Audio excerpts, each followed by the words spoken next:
Shafter has seen its share of water issues this past year, contaminated water and a shortage for some rural residents. 23 ABC's Tweelon Nugent spoke to one veteran struggling for a basic necessity until county officials found a temporary fix. Tweelon? Jackie, running water is something we don't often think about until it's gone. California's drought has made residents reconsider the amount they use, but many families don't even have any water at all.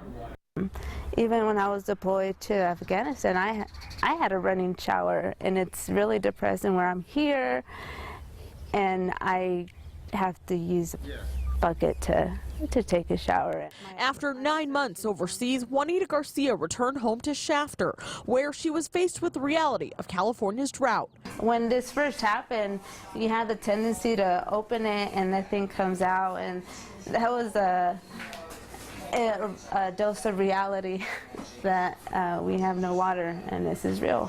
Garcia's well ran dry last July, nearly 9 months ago. It's modern days, and you don't ever think you would ever do that.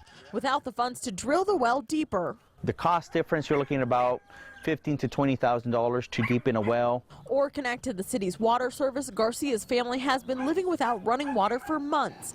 Everyday tasks becoming much more difficult. So we heat the water up, and then we put in those 5-gallon buckets, like what you used to wash your car with sometimes. Take a old-fashioned bucket shower. Without the money to fix her family's water issues, Garcia turned online for help. Kern County Environmental Health partnered with self-help enterprises for distribution of funds available through the state's disaster assistance program. The Garcia family was provided a water tank free of charge, allowing them 1 year to save money for a permanent fix.